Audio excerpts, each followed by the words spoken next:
tirar essa música, galera. Tchau. Pronto, acabou. Pronto, isso aí.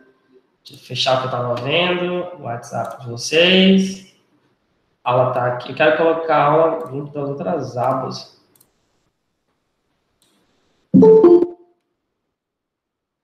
Não vai. Deixa eu sair aqui um instante e já volto.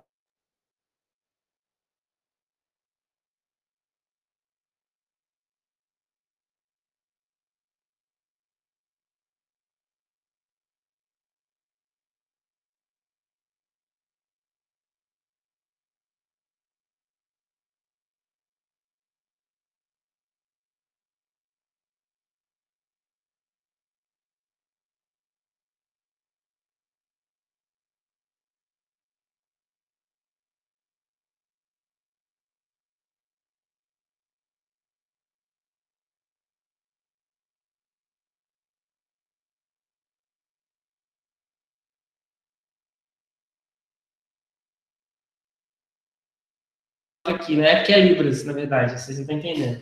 Estou tentando que você exercitar com vocês a Libras e também a leitura labial. Isso é importante, inclusive, a inclusão digital que chama.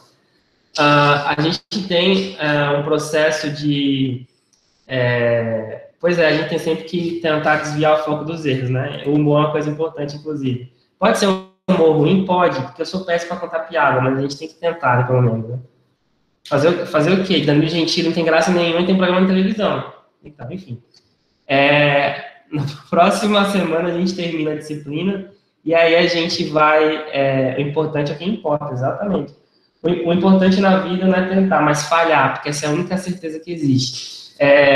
A questão que a gente tem semana que vem vai focar em dependências das Américas, né, espanhola, Revolução Industrial, e hoje a gente vai falar da construção do Brasil Imperial, Brasil Independente, né?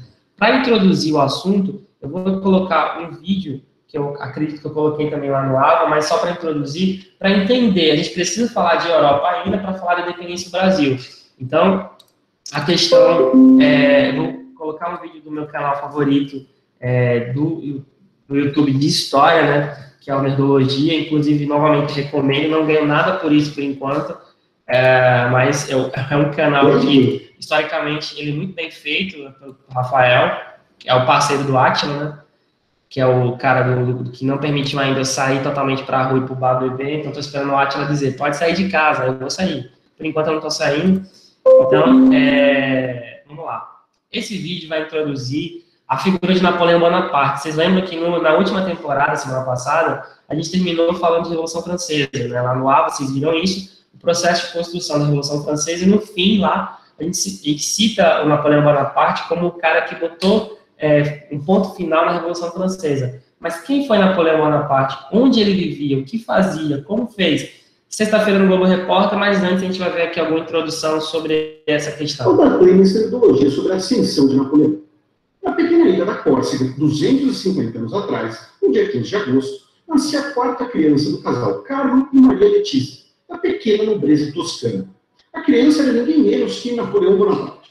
Na verdade, seu nome de batismo era outro, no estilo italiano. Inclusive, por boa parte da sua vida, Napoleão se vangloriava do seu livro italiano, dizendo ser do povo que construiu um grande império e adorava ler sobre história romana. Isso ficou um pouco mais claro mais tarde em sua vida. Foi justo no ano em que Napoleão nasceu que a ilha da Córcega se tornou uma província francesa, depois de fazer parte da República de Gênova por cerca de 500 anos. Os genoveses venderam a ilha para os franceses. Eles tiveram que travar uma breve guerra contra a população local, os corsos, até afirmar esse domínio, e até hoje a Córcega possui movimentos pela independência. O pai de Napoleão, inclusive, foi um líder político contra o domínio francês. Devido à sua preeminência entre os locais... Temos uma pessoa que está batendo na porta. Deixa eu parar aqui rapidinho, eu volto. Porque senão a gente deixa a pessoa lá fora na chuva, não é legal. Ela pode se tomar uma chuva e ficar gripada. Cadê? Me perdi. Aqui, pronto. Vamos continuar. Corte de Luís XVI. Na mesma época, o pequeno Napoleão começou a estudar em um colégio militar na França. Foi só aos 10 anos que ele aprendeu francês, embora já soubesse corso e italiano. Até o fim da vida, ele falou francês com sotaque italiano. O sotaque, e o fato de ser corso, eram motivos de bullying entre seus colegas. e Napoleão se tornou um aluno reservado, concentrado nos estudos.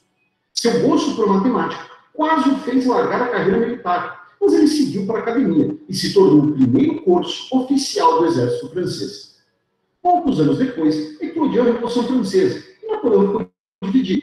Como um patriota curso, ele era a favor dos revolucionários contra a monarquia. Por outro lado, ele dizia que abandonar o exército francês seria uma traição. Nos primeiros meses da Revolução, ele combateu justamente em sua nativa força, ao lado dos revolucionários. Quando parte de seus aliados decidiram romper com a Revolução e lutar pela independência da Córcega, ele continuou no exército revolucionário e sua família teve que sair daí. Além de liderar tropas, ele também organizou comitês políticos entre os cursos, ganhando cada vez mais proeminência. Esse destaque fez com que ele fosse promovido a comandante da artilharia republicana no cerco da cidade de Toulon, uma importante base naval, então dominada por monarquistas e por britânicos. Era o período da Guerra da Primeira Coalizão, que durou 5 anos entre a França e as potências europeias, que desejavam derrotar os revolucionários, restaurar a monarquia absolutista francesa e recuperar territórios perdidos em conflitos anteriores. Graças à estratégia de Napoleão, a Batalha de Toulon foi vencida. Ele foi ferido na linha de frente. Com apenas 24 anos de idade, ele foi promovido a general de brigada e nomeado responsável por toda a artilharia do exército da Itália. Não confunda, era um exército francês que lutava contra os austríacos na região da Itália. Ele lutou na Itália por um ano, responsável por uma importante vitória contra a Áustria. Devido a intrigas políticas e sua recusa em aceitar um posto abaixo de sua patente, ele foi designado de volta para Paris. Por coincidência, isso foi bom para ele. Em outubro de 1795, monarquistas se rebelaram contra o governo republicano. Um dos líderes da República, sabedor da capacidade e dos ideais de Napoleão, o convocou para defender o palácio de governo. Sua rápida vitória garantiu que ele se tornasse um herói nacional, recuperando seu prestígio. Ele novamente foi designado para o exército da Itália. Professor. Posto que ocupou por 2 anos. Oi? Alguém falou? Tem gente tentando entrar na aula. Ah, beleza, obrigado. Valeu mesmo. Pronto, acho que agora vai. Agora foi. Vamos aproveitar essa palavra. Valeu. Estamos falando de Napoleão porque a figura dele vai ter importância muito grande para o andamento da história de Portugal e do Brasil a partir de 1808, né? Por isso que a gente está falando... Mas por que ele vai falar de Brasil Imperial, Brasil Independente, Brasil Imperial, ele está falando de Napoleão? Porque a figura dele teve um papel fundamental no rearranjo político da Europa no começo do século XIX e vai basicamente bagunçar todo o que existia antes e vai criar uma nova ordem política que vai influenciar exatamente essa fuga da família real que a gente vai ver daqui a pouco e, consequentemente, os processos de independência das Américas, que a gente vai ver na semana que vem, o processo de independência do Brasil também, que a gente vai ver hoje no começo dele. Numa batalha para o maior e melhor equipado exército austríaco. Essas vitórias garantiram fama e fortuna a ele, além de mais territórios aliados para a França, que saiu vitoriosa da guerra, mesmo enfrentando diversos inimigos. Além disso, Napoleão ficou conhecido como uma espécie de protetor da nova república, como seu principal comandante militar e com cada vez mais poder político. Ele fundou jornais para difundir suas ideias e ordenou um expurgo de simpatizantes da monarquia que estavam no governo. Apesar da paz na Europa continental, a guerra contra os britânicos continuava. Para tentar enfraquecer o Império Britânico, Napoleão organizou e chefiou uma expedição militar ao Egito, que durou 3 anos. Ele conquistou Malta e depois derrotou os exércitos otomanos do Egito, mas sofreu derrotas ao tentar conquistar a região do Levante, além de perder muitos soldados por doença. Principalmente, a frota francesa foi derrotada por uma esquadra britânica comandada pelo almirante Nelson. Por causa disso, a expedição francesa teve que se retirar. Napoleão, devido ao seu interesse por matemática, era integrante da Academia Francesa de Ciências e, quando organizou a expedição, levou mais de uma centena de cientistas com ele, que realizaram diversas pesquisas, elaboraram uma grande obra sobre o Egito e encontraram a Pedra de Roseta, que permitiu a tradução dos antigos hieróglifos. Enquanto Napoleão estava no Egito, começou a Guerra da Segunda Coalizão entre a França e seus aliados contra os novos aliados britânicos. A França estava em crise, perdeu batalhas na Europa, a economia estava devastada e o governo, chamado Diretório, era impopular, tido como ineficaz e corrupto. O retorno de Napoleão no Egito foi visto como um sinal de esperança e ele articulou com outros aliados políticos um golpe de Estado que derrubou o Diretório em 1799, que ficou conhecido como o Golpe do 18 de Brumário. Esse era o nome de um dos meses do novo calendário francês, que pretendia substituir o calendário gregoriano.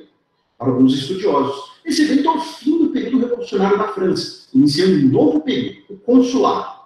Oficialmente, o poder executivo seria dividido entre 3 cônsules. Um deles era Napoleão, que explorou sua popularidade para alterar a Constituição via um plebiscito provavelmente fraudado.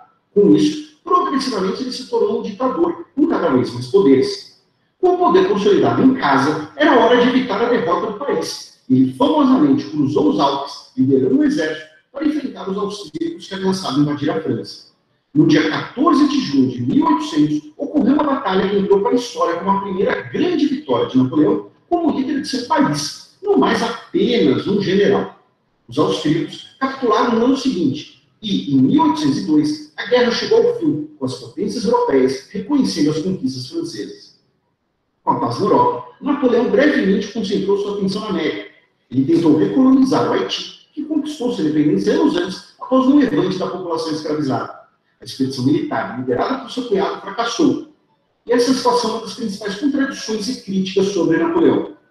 Na Europa, predominavam suas ideias revolucionárias, de igualdade e de liberdade, concretizados no novo Código Civil francês, que inspirou diversas leis e constituições liberais para o mundo. Ao mesmo tempo, nas colônias francesas, ele tentou restaurar a escravidão, que havia sido abolida pela República. Temendo perder os territórios na América do Norte para uma invasão britânica, Napoleão vendeu o vasto território da Louisiana para os Estados Unidos. Além das tensões com os britânicos, Napoleão enfrentava conspirações dentro da França, com tentativas de assassinato por monarquistas e por revolucionários radicais.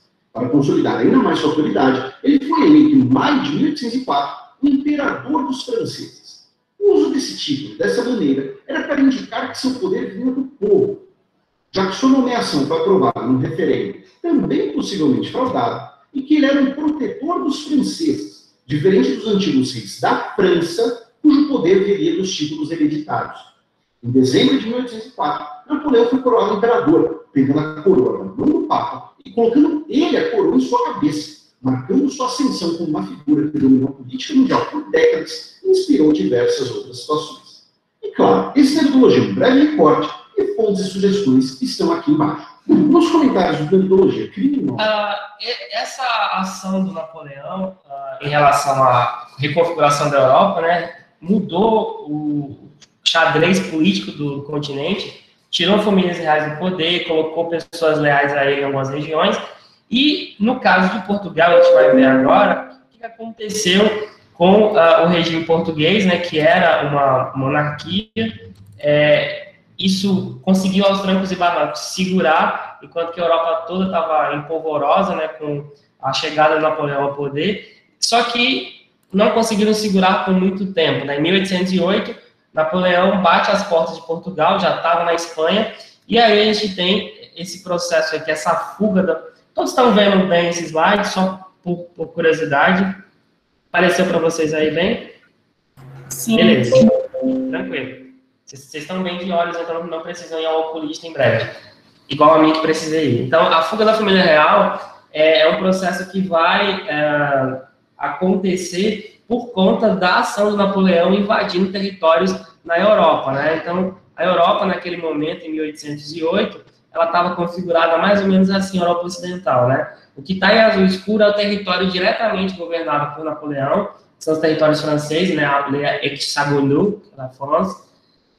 O que está em azul mais claro são os territórios indiretamente governados por ele, por pessoas que são aliadas ou parentes dele. Por exemplo, aqui na Espanha, né, que é essa região aqui, Portugal está desse lado. Quem estava governando era o irmão dele, José Bonaparte, que chegou ao poder por intermédio do próprio Napoleão. Então, a figura dele se projetava sobre toda a Europa, né? O poder dele se mostrava, e a gente pode chamar até de uma Europa napoleônica nesse contexto. Então, Napoleão freou a Revolução, a gente viu isso, e os radicais, né? Ele focou em combater os inimigos externos, especialmente a Inglaterra, que está lá no norte, né? Que era a maior rival da França e a maior potência industrial e bélica, ou seja, de guerra da Europa. Portugal, que é um país que está no extremo oeste da Europa, é um país pequeno, né? Governado na época por uma rainha que tinha problemas, né?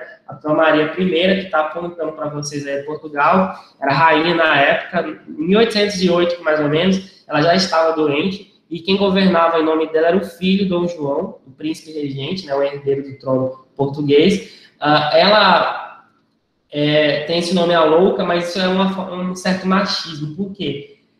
Hoje é consenso que, na realidade, ela poderia estar sofrendo de depressão e algum tipo de consequência psíquica, porque ela tinha ficado viúva, era uma mulher extremamente religiosa, e essa imagem dela é uma imagem da época da coroação, mas quando o marido dela morre, ela passa só a usar preto, e para mostrar o luto, né, e começou a ter visões, vivia chorando, era possível que ela sofresse de uma forte depressão por conta da perda do marido, né, então essa alcunha de Maria Louca, né, é uma forma pejorativa, inclusive, ainda hoje, alguns livros de história utilizam a louca, né, como complemento. Então, Dona Maria era a rainha na época, mas quem governava era essa pessoa muito bonita aí do lado, que é o Dom João, e a sua esposa também muito bonita, a Carlota Joaquina, que era os dois, né, príncipes, né, ele príncipe herdeiro, ela a mulher dele. Só que era um casamento muito complicado, porque eles tinham muitos conflitos, né? Eles se conheceram, ela tinha 14 anos, ele tinha, na época, 18, 19, o casamento arranjado, demoraram muito para consumar o casamento, se traíam mutuamente. É possível que alguns filhos deles sejam filhos de casos que ela teve com outros homens, e ele também tinha filhos fora do casamento. Então, é uma série de contratempos, e um casal que não se amava muito, mas como toda época, né, todo casal da época, eles se casaram por questões políticas, né? Todo casamento real não é por amor, é por política, fique bem claro isso. E aí, a gente tem aqui essa gravura mostrando exatamente o dia dessa fuga, né? Por que essa fuga aconteceu? Né? Napoleão pressionou Portugal, né, a aderir ao bloqueio que ele tinha feito em Inglaterra, chamado bloqueio continental, onde ele proibiu todo o país europeu de comercializar com a Inglaterra. Já a Inglaterra pressionou Portugal para Portugal não aceitar a ameaça de Napoleão, porque se aceitasse, a Inglaterra ia bombardear Lisboa, capital de Portugal. Portugal ficava nesse impasse, mas nos bastidores ele era próximo da Inglaterra, né? Então a família real, em segredo, negociou a fuga com os ingleses. Então, a gente vai ralar peito daqui, a gente quer a ajuda de vocês. Ficam cuidando de Portugal aqui, escolta a gente até o Brasil e a gente faz acordos comerciais que vão favorecer vocês, beleza? Falou? Então é nóis. Foi basicamente isso que aconteceu, não com essa linguagem, obviamente, mas nos bastidores a negociação foi mais ou menos assim. A família real foi escoltada até o Brasil, a Inglaterra ajudou nessa escolta, deixou uma parte de algumas tropas em Portugal, governando em nome do rei de Portugal, protegendo o território português, e na chegada da família real ao Brasil depois, a Inglaterra vai ganhar benefícios comerciais nos acordos que o rei vai assinar e nas permissões que ele vai dar quando ele desembarca no Rio de Janeiro. Então, essa ideia de transferir a capital não era nova, já existia. Inicialmente, eles pensavam em Belém do Pará, que é mais próximo da Europa, né, do que o Rio de Janeiro, por exemplo. A cidade chegou a ser reformada, isso em 1750, 1770, por aí. Muito tempo antes de 1808. Só que abandonaram a ideia. E aí, quando a ideia foi posta à mesa de novo, né, a princesa, inclusive, não queria, a Carlota, porque ela não aceitava a ideia de ter que vir para o Brasil, mas acabou cedendo, e eles foram para o Rio de Janeiro, né? Então, a fuga foi uma complexa e bem-sucedida jogada diplomática, né? Eu vou mostrar para vocês aqui o trecho que está lá, inclusive, no AVA, mas eu vou, só para ilustrar aqui, essa fuga, ela aconteceu, né?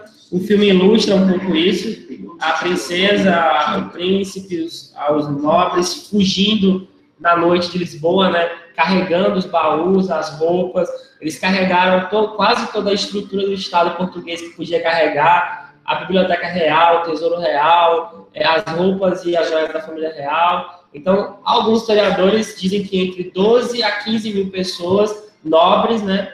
Eles ralaram o peito de Portugal junto com o rei, né? O príncipe, a rainha e a princesa, né?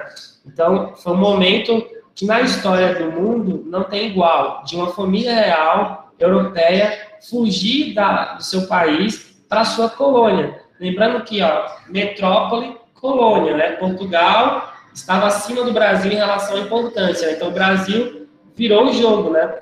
Porque aí, no caso, agora passou a ser o centro do Império Português. E o filme representa aí como comédia, de modo bem exagerado, né? O Dia da Fuga. É possível que tenha sido um pouco menos do que isso, mas é óbvio que as pessoas foram para as ruas, imagina você, o príncipe, a rainha e a princesa vão fugir de Portugal, e agora o que vai ser de mim aqui? Então muita gente quis ir junto, então foi uma balbúrdia no dia do embarque em Lisboa, né? Quando eles foram lá para o porto perto do Rio Tejo, e aí embarcaram de madrugada, logo por volta das primeiras horas do dia, para já poder de manhãzinha já estar em alto mar, né? Então, um processo muito complicado, e eu queria saber como é que os professores de História de Portugal abordam isso na sala de aula. Essa viagem, né, como não podia deixar de ser... Bom, só uma pergunta.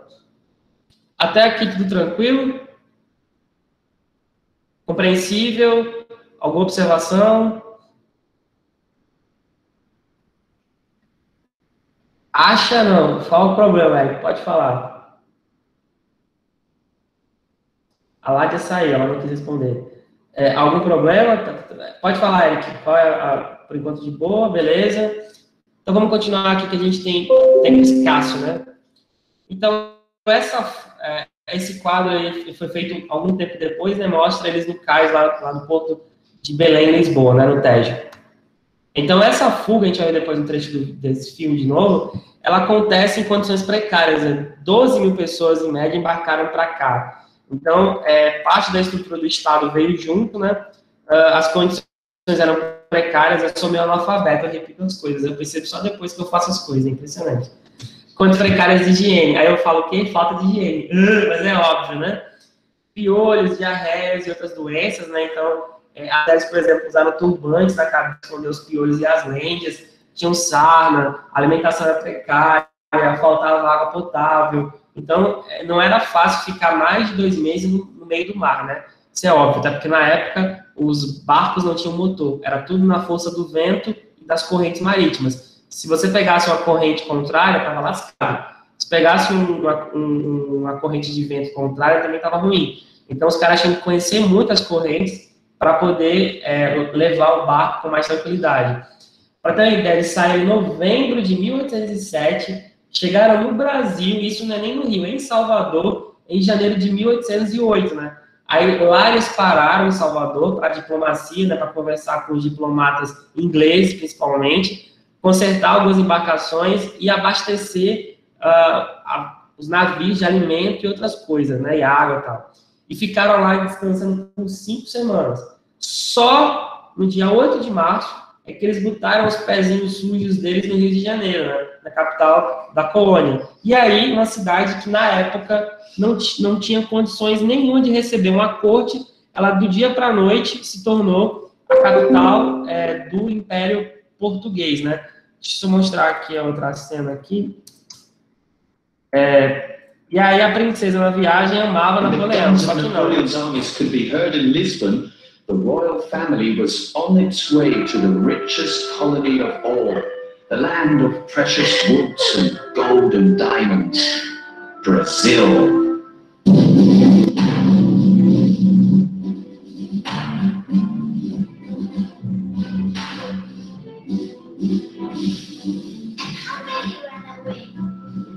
Many, maybe 15,000.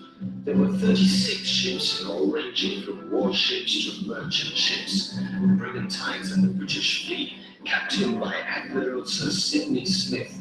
But because of the tempests, the wind, the lack of room, the ships got lost from each other and arrived in Brazil at different times. Hijo de puta! Esse elogio a Napoleão, né? E aí, essa bela família chega no Brasil e vai ser recebida no porto do Rio de Janeiro. Deixa eu só colocar no ponto aqui. É que eu não acabei nem encontrando o arquivo desse filme no meu computador. eles chegam no Rio de Janeiro.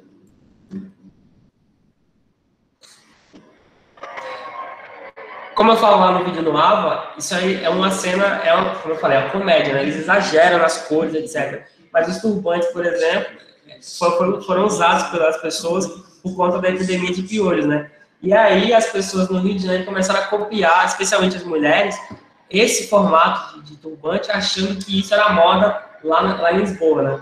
Então, a chegada deles tornou o Rio de Janeiro uma cidade cosmopolita, porque do dia para a noite, uma capital suja de uma colônia virou a capital suja de um império, né? Que é o Império Português. Então, a gente tem todo um processo de mudança do eixo político, né, dentro de Portugal para a sua colônia, para o Brasil. E para poder governar, é preciso fazer mudanças. Eles chegaram no Rio de Janeiro, nessa região aqui, que é o centro do Rio, né?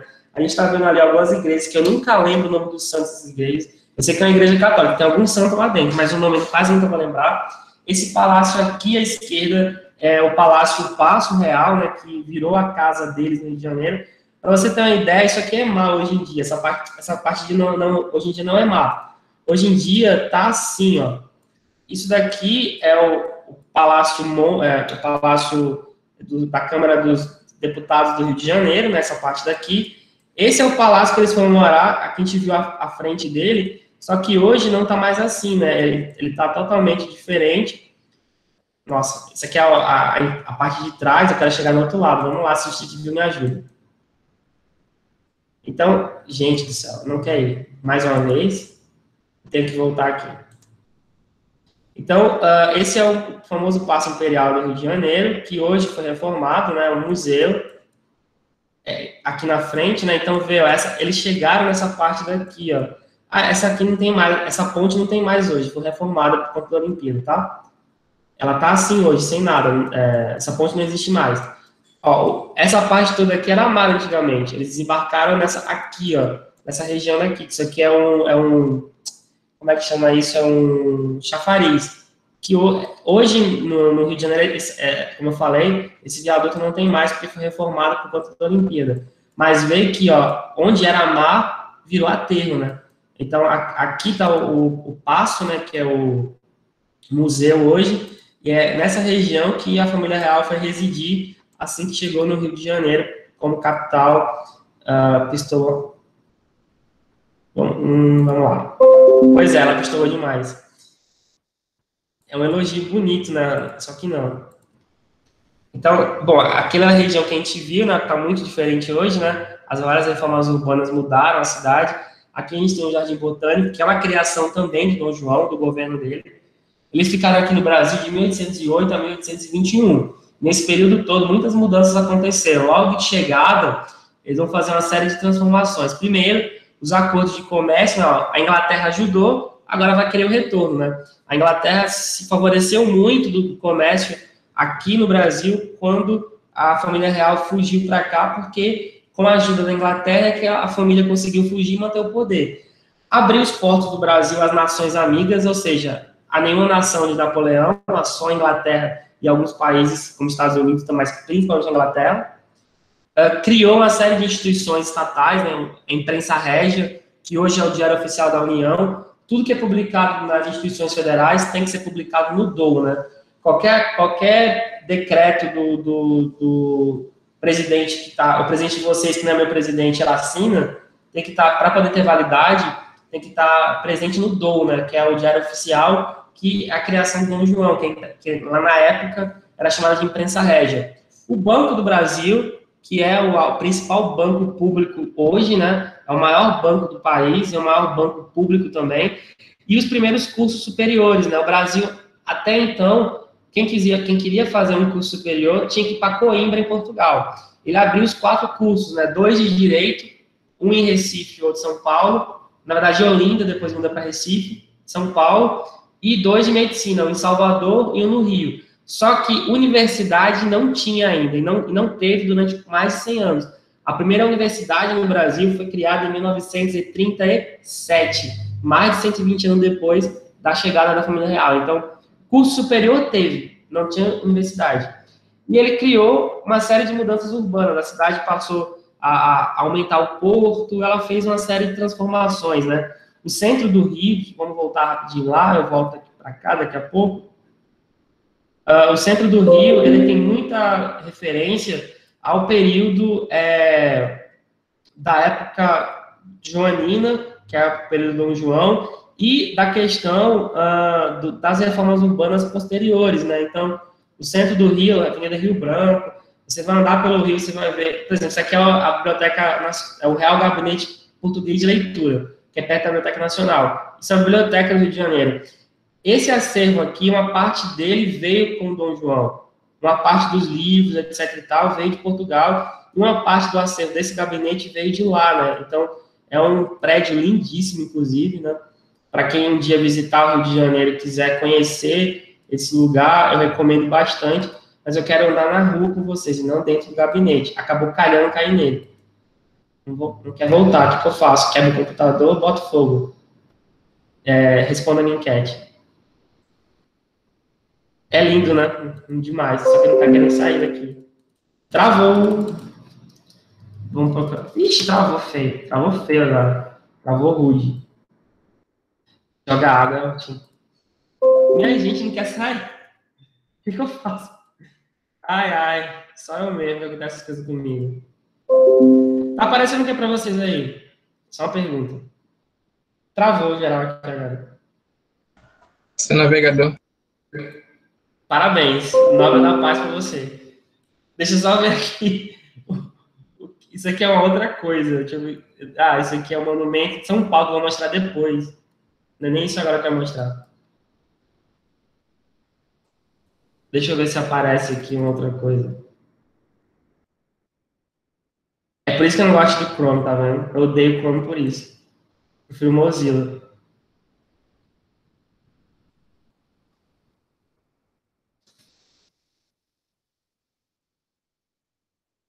Se eu não conseguir, eu volto para cá, tranquilamente. Mapas. Eu só queria mostrar os prédiozinhos. Será que é pedir demais isso? Pelo amor de Deus. Não pode ser assim. Talvez lá agora. Não, eu quero Street View. Quero foto de gente tosca tirando foto no Rio, não. Aqui, na Rua do Gabinete. Desce aí. Esses prédios aqui, o Rio é uma cidade muito portuguesa ainda. Quando você andar pelo centro, você vai ver muito como essas ruas estreitas, esses prédios, né, colados uns aos outros. Alguns são da época imperial, outros são do começo do século XX, mas o traçado do centro do Rio, ele vai dever muito a essa chegada da família real para cá, porque você vai ter reformas urbanas, mudanças do ponto de vista estrutural, a cidade vai ganhar prédios, vai ganhar uma série de novas instituições. Para quem não conhece, aqui é o centrão do Rio, né? São os locais históricos da cidade, etc e tal. A estação do metrô da Uruguaiana. Então, um dia que, se vocês puderem ir no Rio de Janeiro, vocês andem pelo centro, vocês vão observar essas... Pois as ruas são muito estreitas no centro do Rio. E são ruas portuguesas. Se você comparar...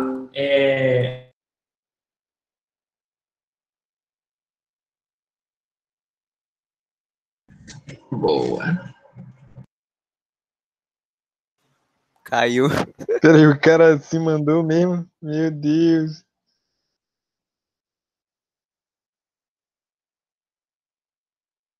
Leva ele pra Caed que Tá ele mudo, fugiu tá da mudo. aula. Pode levar. Ainda tá mudo. Logo chamar a professora Regina pra resolver o caso desse rapaz. Pronto, já estamos aqui. Já voltei. Eu acabei saindo sem querer. Eu apertei, eu fui voltar a página, eu apertei de vocês, eu ia apertar a outra. Mas vamos lá voltar aqui. Gente do céu, hoje eu tô ótimo. Tá muito massa isso, parabéns. Então, quem puder ir no Rio de Janeiro, fazer o passeio lá pelo centro, ande por lá. Vocês vão ver que o Rio lembra muito uma cidade portuguesa. Para quem um dia foi em Lisboa, são ruas estreitas. E aqui, essas imagens que vocês vão ver aqui na sequência, são imagens feitas por um engenheiro da Secretaria de Desenvolvimento Urbano do Rio, ele já morreu, inclusive. Que Deus o tenha. Ou Papai do Chão também, não sei.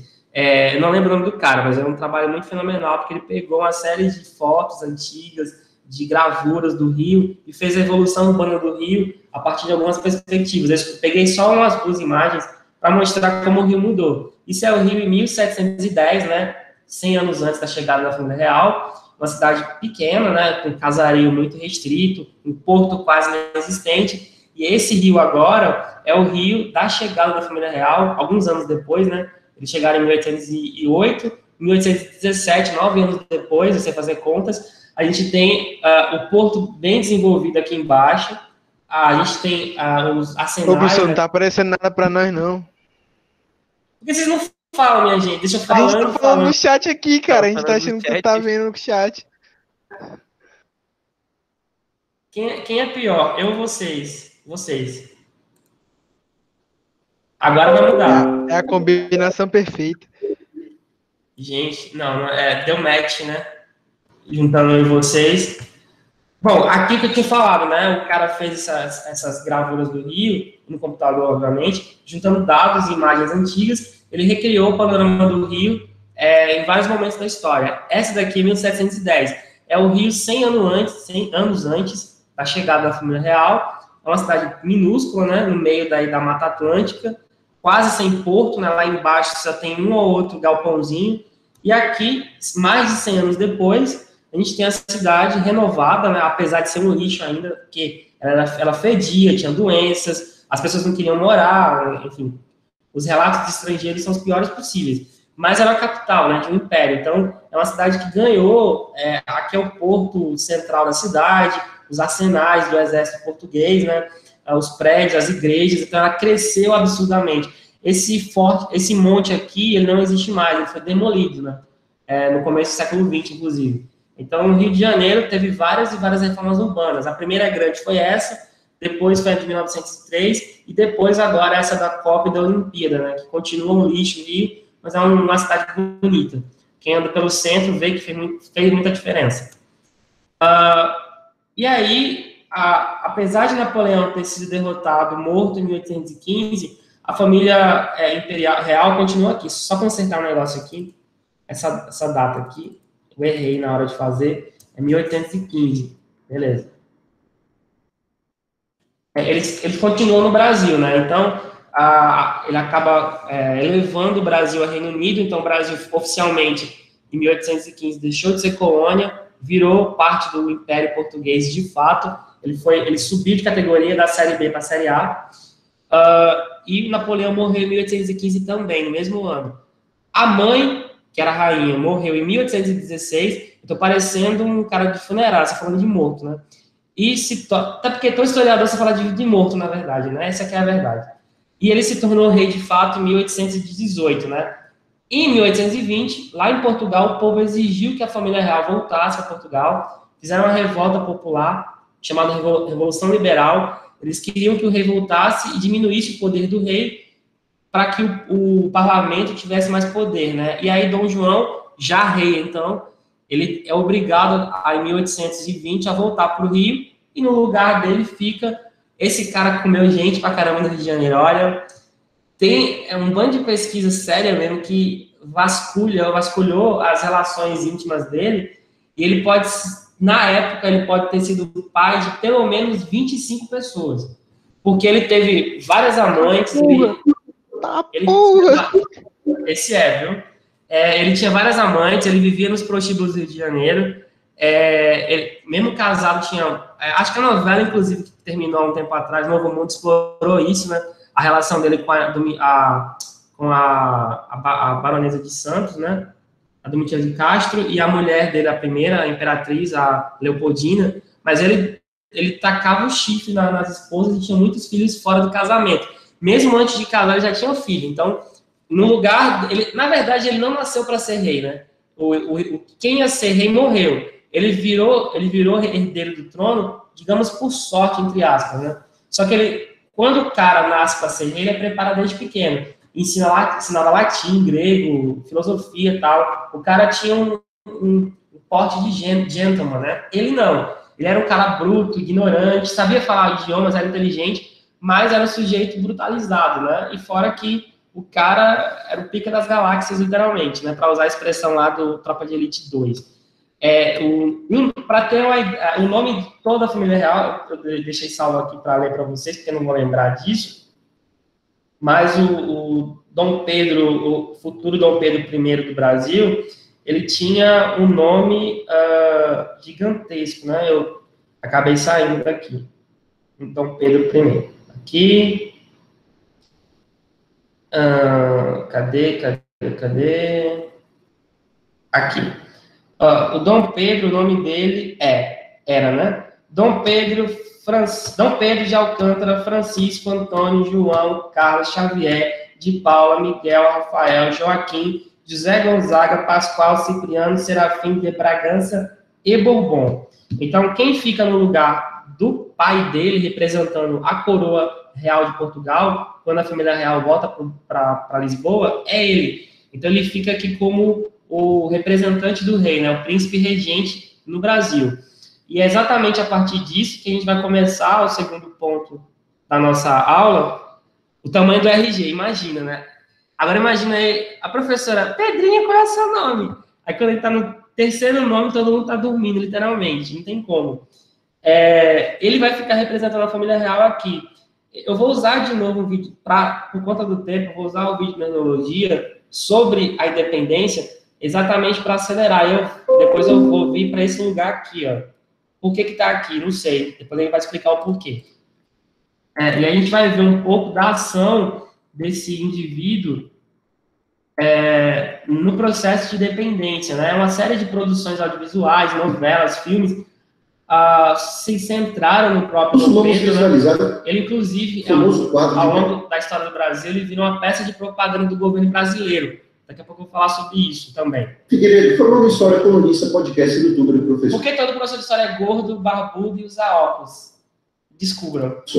Ouça um brado do Nerdologia sobre a independência do Brasil.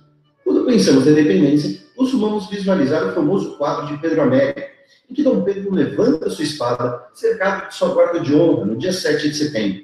E talvez você já tenha ouvido falar que Dom Pedro, na verdade, estava numa mula, uma comitiva pequena, vestes leves e com problemas intestinais. Se não ouviu falar, isso tudo é verdade.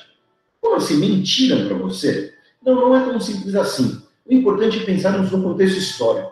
O Brasil é um país americano. Isso quer dizer que sua população é formada por imigrantes de diversos países, imigrantes forçados, como os africanos escravizados, indígenas nativos e também com a mistura dessas populações. Existem vários grupos nacionais em um mesmo país. Então, essa nova nacionalidade é construída. Não que outros lugares não sejam, mas outro dia falamos de nacionalismos. Parte dessa construção é a definição de símbolos comuns, a criação de imagens desses símbolos. O quadro de Pedro Américo foi pintado em 1888, mais de 60 anos depois do evento, encomendado pela família real como propaganda da monarquia que já estava enfraquecida, simbolizando o dia da independência. Mas dá para ligar a independência apenas a um dia específico? A independência do Brasil, assim como vários eventos históricos, não é uma ruptura imediata em um dia em setembro. É um processo que dura anos e cujos efeitos são sentidos pela história. Um desses efeitos é justamente termos um dia específico comemorativo. O início desse processo é em 1808, quando a família real portuguesa vem para o Brasil durante as guerras napoleônicas. Com isso, a América Portuguesa, o que hoje é o Brasil, passou a ser a capital do Império Português. Resumindo esse período, que veremos com mais detalhes outro dia, isso levou a uma série de reformas, um maior crescimento econômico e mudou o patamar político. Foi criado o Reino Unido de Portugal, Brasil e Algarves em 1815, com capital no Rio de Janeiro. Ou seja, o Brasil deixou de ser uma colônia, passou a ser um igual com Portugal. Alguns anos depois, estourou a Revolução Liberal do Porto. Com a Europa pacificada após as guerras napoleônicas, os portugueses exigiam o retorno da família real a Lisboa e o fim do absolutismo. A Revolução do Porto teve sucesso e foram convocadas as Cortes Gerais e Extraordinárias da nação portuguesa. Um nome grande e pomposo para um parlamento constituinte. O Brasil teve o direito de eleger cerca de 70 deputados, quase todos nascidos na América, mas apenas 49 viajaram para Lisboa. A maioria dos brasileiros eleitos defendiam a união com Portugal por uma monarquia dual, o que significava que Brasil e Portugal teriam igualdade jurídica, política e administrativa. Serão países unidos pelo mesmo monarca. Já vou falar no Império Austro-Húngaro? Ele foi formado em 1867, dentro do Império Austríaco, e foi um exemplo de monarquia dual. As Cortes Gerais determinaram que a família real portuguesa devia retornar para Lisboa. Em 7 de março de 1821, Dom João nomeou seu filho mais velho, Dom Pedro de Alcântara de Bragança, como príncipe regente do Brasil. Em abril, o rei retorna para Portugal e Dom Pedro permanece governando o Brasil. Ainda no ano de 1821, teremos 2 eventos importantes. Os líderes militares portugueses no Brasil declaram lealdade para as cortes e determinam que Dom Pedro demita alguns de seus ministros. No fim do ano, as cortes ordenam Dom Pedro retornar para Portugal e colocam ele como governador da província do Rio de Janeiro apenas, e o resto do território seria subordinado ao rei. Isso não pegou bem em bom português. Outras lideranças políticas começaram a demonstrar seu descontentamento, como o grupo de José Bonifácio de Andrada, considerado patriarca da independência. A pauta principal desses grupos, entretanto, ainda era a manutenção do Brasil no Império Português, apenas como um país com autonomia. A tensão entre o Brasil e as cortes cresceu e, em 9 de janeiro de 1822, segundo a Gazeta do Rio de Janeiro, o primeiro jornal do país, Dom Pedro disse: "Como é para o bem de todos e para a felicidade geral da nação, estou pronto. Diga ao povo que eu vou ficar." O famoso Dia do Filho. Com essa rebeldia do príncipe, o general português Jorge Avilés iniciou um motim que foi deportado pela Guarda Real de Polícia. Dom Pedro mandou o general retornar para Portugal em fevereiro, nomeou José Bonifácio ministro do Reino e dos Negócios Estrangeiros e, em 3 de junho de 1822, decretou o chamado para uma constituinte. Ao ser avisado que as cortes queriam novamente tirar a autoridade brasileira, Dom Pedro, então na província de São Paulo, no dia 7 de setembro de 1822, teria dado o famoso grito "Independência ou Morte", nas margens do Riacho do Ipiranga.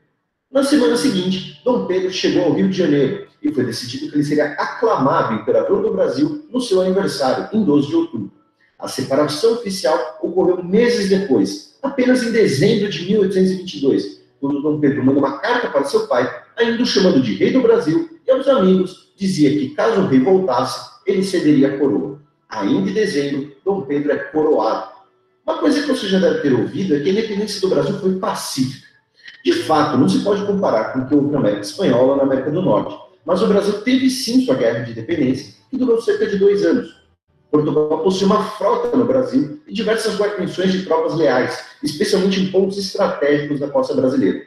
Lembre-se, as regiões do Brasil eram bastante dispersas, com poucas estradas e um país continental. Então, as tropas portuguesas estavam principalmente nos portos, na Bahia, no Maranhão, no Pará e em Montevidéu. As que estavam no Rio já tinham sido expulsas, lembra? E sim, Montevidéu. Na época, o Uruguai era parte do Brasil. A Guerra de Independência teve algumas batalhas terrestres conhecidas, como a Batalha de Genipapo, no Piauí, e a Batalha de Pirajá, na Bahia. A Guerra na Bahia foi onde se destacou uma das figuras mais interessantes desse período de nossa história, Maria Quitéria, que se alistou disfarçada de homem e, após ser descoberta, foi admitida nas tropas pela sua valentia. Teve um uniforme único, com um saiote, e foi condecorada Cavaleira da Imperial Ordem do Cruzeiro por Dom Pedro. Foi no mar que a independência do Brasil foi decidida, com uma marinha que contava com muitos mercenários britânicos, desempregados após as guerras napoleônicas, como Thomas Cochrane, e com navios comprados às pressas, com emissão de títulos de dívidas pelo próprio imperador. A marinha brasileira derrotou a esquadra portuguesa após a Batalha de 4 de maio de 1823, fez diversas fortificações se renderem e impediu a chegada ou remanejo de tropas leais a Lisboa. Cochrane, após brigar com Dom Pedro por causa do seu pagamento, foi ao Chile, onde é herói nacional e patrono da Marinha. Em 29 de agosto de 1825, é assinado o Tratado de Amizade e Aliança entre Brasil e Portugal, em que é reconhecida a independência brasileira por Portugal e o Brasil paga uma indenização. A independência seria celebrada por muitos anos no dia 12 de outubro, o dia da aclamação. No início do vídeo falei da construção de uma nacionalidade. Então temos um dia da pátria, um dia para celebrar essa identidade construída, o 7 de setembro. O 12 de outubro deixou de ser usado depois do reinado de Dom Pedro, para termos uma data desvinculada de um indivíduo, mas uma data que pudesse ser coletiva, embora tenhamos visto várias datas citadas nesse processo de independência. Como sempre, aqui no Nerdologia, na descrição vocês podem encontrar referências, inclusive um vídeo que eu fiz sobre o padrão Pedro Américo, sobre essas questões que parecem muito complexas, mas não são, e ajudam a explicar quem somos nós, os brasileiros. Só um parênteses, eu quero falar um pouco de política em relação a isso. O que rolou? Sim, não. O tamanho de indenização ainda. Exato, O Brasil teve que pagar a indenização a Portugal, mas eles não citaram no vídeo, mas o Brasil também fez É assim, fez empréstimo na Inglaterra para pagar Portugal. Já nasceu endividado, na verdade. A primeira grande dívida pública do Brasil foi a dívida da independência. Só um parêntese interessante, vocês viram que a data principal do Brasil durante muito tempo, no começo do Império, foi o 12 de outubro, que era o dia da coroação de Dom Pedro. Hoje, o 12 de outubro virou o quê? Dia da padroeira nacional, que é a Santa Nossa Senhora Aparecida, que é uma santa católica. E é interessante que na República, a figura do Dom Pedro I virou, já era um marco importante político, porque é tido como pai da independência, né? Então, para ter uma ideia, a primeira estátua feita no Brasil, isso já no governo do filho dele, que é a famosa estátua equestre de Dom Pedro I, a primeira estátua bancada com dinheiro público no Brasil é essa estátua aqui, que ela está no Rio de Janeiro, acho que aqui vai aparecer só a foto, deixa eu só abrir aqui. É a primeira, não vai abrir, é a primeira estátua bancada com dinheiro público, né, feito pelo governo, está aparecendo em Guajará. Eu não quero ir para Guajará, eu quero ir para a estátua do Dom Pedro.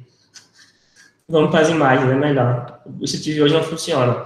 Então, essa estátua, ela fica no centro do Rio, né, a primeira foi construída em 1852, se não me engano, para comemorar a independência, né, mas já no governo de Dom Pedro II, ele está com a espada levantada, né?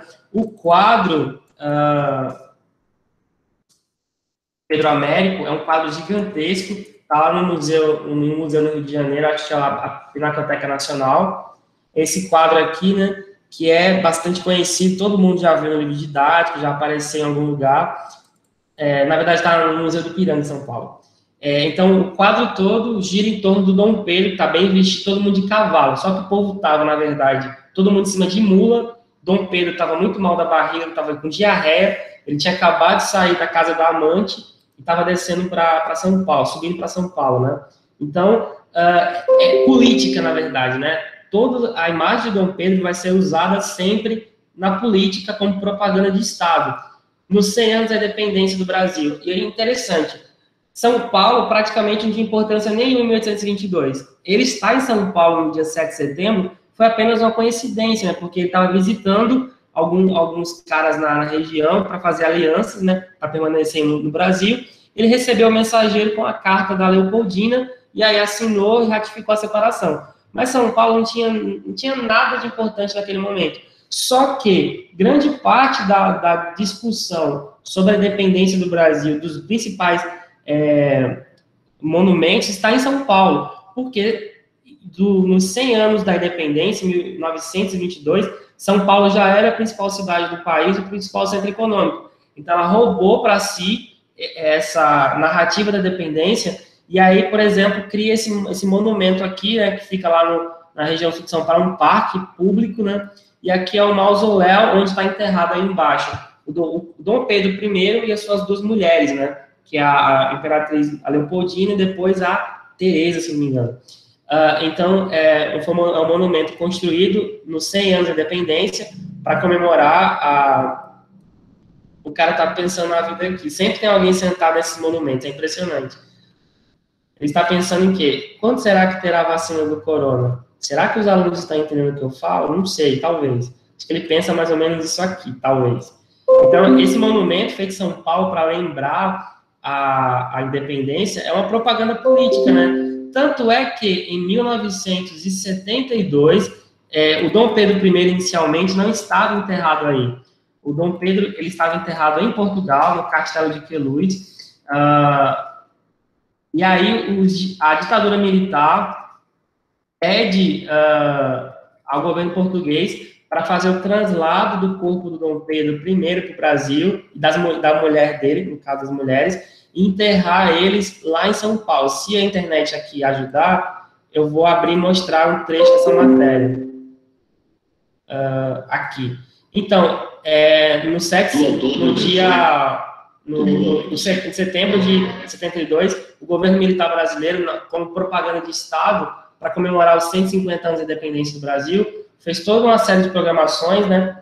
E aí, por exemplo, fez uma grande celebração na vinda do corpo de Portugal para cá. O corpo do Dom Pedro I foi recebido com honra de chefe de Estado. O cara estava lá de boas enterrado em Portugal. Aí vai o governo brasileiro cutucar Portugal, trouxe o imperador para cá, ele está com a bandeira do Império, né, no caixão dele, só tem osso aí dentro, viu? Só osso. E aí, bom, toca-se a independência, tem um presidente, faz um discurso, na época do ditador, acho que era o Médici, e aí ele foi enterrado lá dentro desse mausoléu, né, ele e as esposas, e virou, basicamente, olha os militares aí, isso daí é propaganda de Estado, né? Então, durante toda a República, a imagem de Dom Pedro I, mesmo sendo um monarca, vai ser relembrado como forma de celebração, e daqui a 2 anos, possivelmente o presidente de vocês vai comemorar os 200 anos da independência com algum tipo de celebração parecida aí, né? Já que ele é militar, né? Então vai ser algo parecido. Isso é Meu presidente, não. De vocês. Essa Avenida Paulista, em São Paulo, a ditadura fez esse desfile militar para comemorar os 150 anos. Então, daqui a 2 anos, a gente vai ter aí, possivelmente, celebrações também, porque vão ser 200 anos. Agora, é complicado, né? Você comemorar os 200 anos de independência do Brasil tendo Bolsonaro como presidente. Está gravado, quem quiser achar ruim que acha. Tá disponível daqui a pouco no YouTube também. Então, a gente vê que a figura do Dom Pedro ainda ela é importante no discurso político do Brasil, né? Então, Mausoléu do Ipiranga, 150 anos militares, 200 anos daqui a 2 anos. Eu estou achando até estranho que o governo brasileiro até agora não lançou nenhum tipo de programação, né? Porque normalmente uma data dessas zeradinha, 200 anos, você já faz alguns eventos 2 anos, um ano antes, pelo menos, né? Projeta as coisas. Estou achando estranho, inclusive, eles não estarem fazendo nada em relação a isso.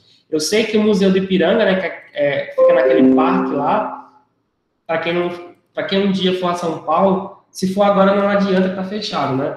O Museu do Ipiranga é o museu mais importante da cidade, ele é da USP, né? Esse palácio aí que também é da família real, ele tem um parque ao redor, e lá embaixo tem aquele mausoléu, e ele tem várias obras, né, ligadas à monarquia brasileira, à história da independência do Brasil, né? Ele está fechado hoje para reforma. Eis o quadro aí do Pedro América, o quadro que eu tinha falado, não era no Rio, é em São Paulo, eu tinha confundido. Ele está lá, protegido, né, porque está em reforma, e esse é o parque todo, né? Aqui está o mausoléu aqui embaixo, aqui tem uma subida, né? Tem algumas escadas, uma subida, e lá em cima tem o palácio, que é um museu, né? Então, quem um dia for a São Paulo, tiver aberto o museu, vá, porque realmente vale a pena, é muito bonito. É propaganda de Estado, na verdade, né? Basicamente, não tem o que dizer, mas é uma propaganda bem feita, no caso ali, do mausoléu do Pedrinho. E tem outro detalhe, outra curiosidade, só para terminar essa parte aqui. Exumação. Aí, a gente vê como o cara não descansa. O cara não pode morrer em paz, minha gente. Eu lembrei agora que há um tempo atrás, alguns cientistas, acho que da própria USP, e alguns médicos forenses, e a própria família, que ainda existe, família real, que não tem poder nenhum, eles exumaram o corpo do Dom Pedro. O cara não pode estar descansando um minuto. O cara é exumado. Vamos ver essa matéria rapidinho aqui. Relatam como a tecnologia ajudou a derrubar mitos da história do Brasil. A análise dos restos mortais dos integrantes da família real trouxe novidades aos estudiosos. Hoje, em São Paulo, a arqueóloga Valdirene de Carmo Biel e o médico legista Luiz Roberto Fontes realizaram uma palestra para dar detalhes sobre os segredos de Dom Pedro I e suas mulheres. Os pesquisadores apresentaram algumas técnicas e equipamentos que foram usados durante os trabalhos com os restos mortais de Dom Pedro I e as imperatrizes Dona Leopoldina e Dona Amélia. Tecnologias modernas que vão permitir ao grupo continuar os estudos, sem a necessidade de uma nova exumação. Principalmente o estudo tomográfico, né? Que registra as imagens e que permite que o corpo seja reconduzido ao seu local de sepultamento. E as imagens podem ser depois adequadamente estudadas. É uma imagem completa de tudo aquilo que foi radiografado e depois existem programas de computador que permitem que se separem as partes, né, de acordo com a densidade. Os estudos foram feitos entre fevereiro e setembro do ano passado aqui na Capela Imperial, que se transformou num grande laboratório para os pesquisadores. Os restos mortais da família imperial também foram levados para a Faculdade de Medicina da USP e retornaram depois de passarem por vários exames.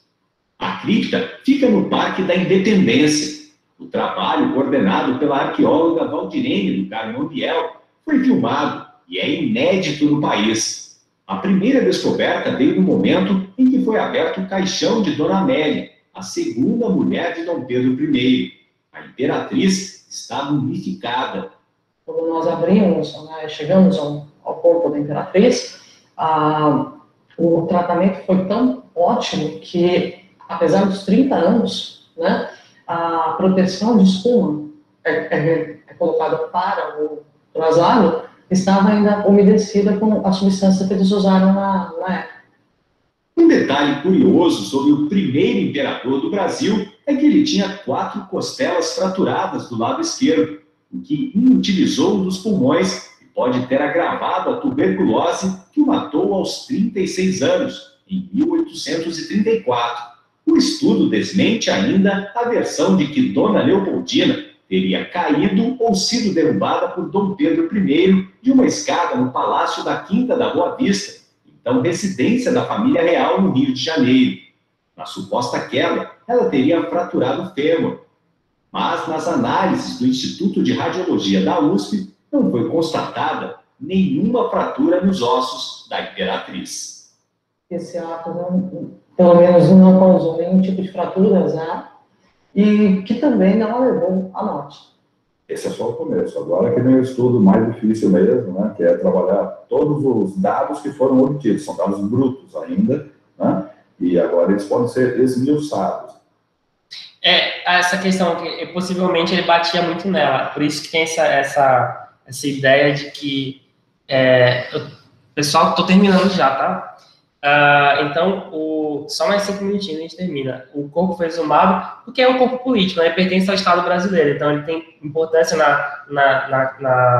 no discurso do Estado, na propaganda do Estado brasileiro, e basicamente agora o Brasil faz o que quiser com o corpo dele, depois que veio de Portugal. É interessante que realmente ele batia muito nela, e aí tinha essa dúvida de que ela teria morrido de uma queda de escada, e tinha fraturado. Os relatos da época diziam isso. E ele morreu em Portugal numa guerra, né? Quando ele sai do Brasil para Portugal, em 1831, ele sai daqui, ele morre em 34, né? Bem novo ainda, com 30 e tantos anos. Ele estava ajudando a filha dele lá a derrotar o irmão dele que estava querendo se apossar do trono de Portugal. Ele queria que a filha fosse rainha de Portugal. E aí ele consegue isso, só que ele morre antes de ver ela no trono, né? Então ele tem um papel importante na Constituição do Brasil, mas ele tem, claro, como todo sujeito, muitos defeitos. E a figura dele, durante muito tempo, vai ser usada como propaganda do governo brasileiro. Daqui a 2 anos, vocês vão ver de novo isso. Bom, eu vou encerrar aqui por conta da reunião, né? A gente vai se ver novamente na semana que vem, de 2 horas, que é o nosso último encontro. No AVA já está disponibilizado o assunto, que é o mais curto dessas 4 unidades. É basicamente só Brasil Imperial. Esse vídeo também vai ser colocado mais à noite, para quem quiser rever ou quem não viu. Temos a atividade ao final também, com a pontuação, acho que se não me engano, de 30 pontos, múltipla escolha. Qualquer dúvida em relação aos assuntos Brasil Imperial que está colocado lá, pode me chamar. Os vídeos estão na sequência, eu acho que são 15 questões, Eric, eu não estou lembrado agora. Mas não é tão grande, não. A da semana que vem é maior, porque é mais assunto. Então, aí a semana que vem a gente vai se juntar novamente, às 2 horas. Vamos ter o último assunto, que é basicamente... Por isso que eu mostrei o vídeo de Napoleão, porque ele vai novamente aparecer lá nas independências das colônias espanholas, e a gente vai ter também a questão da Revolução Industrial para fechar aí as revoluções dos séculos 18 e 19, né? No caso agora, a Revolução Econômica e Social, que também deixa de ser política, a Revolução Industrial. Então, dúvidas, só me procurar lá, e lá vocês vão continuar. Vocês vão ter lá o conteúdo da fuga da família real, do primeiro reinado, independência, regência e segundo reinado, que é o final do império, né? Que é o maior período final. Então, vocês vão continuar sozinhos lá, né? Não é pequeno, vocês reclamam demais da vida. Vocês ficam falando horas no WhatsApp, mandando meme, mandando figurinha e escrevendo lá e reclamam da vida ainda com a atividadezinha bobinha dessa. Sei não, viu? Imagina que vocês falam, porque naquele grupo de vocês lá, o grupo fica morto um tempo, né? Mas imagine no grupo paralelo, no mundo paralelo. Como é o nome do mundo do Stranger Things? O mundo invertido, né? Imagina no grupo do mundo invertido de vocês, como é que é lá. Medo, inclusive. Acho que é por isso que a orelha dos professores de vez em quando deve arder, né? Impressionante. Pessoal, só antes de terminar, deu para entender alguma questão, os assuntos de hoje, a introdução deles? Ficou claro a questão? Para com isso, pelo amor de Deus, que demônio! Oxi! Deu para entender o assunto de um modo bem compreensível, a introdução dele?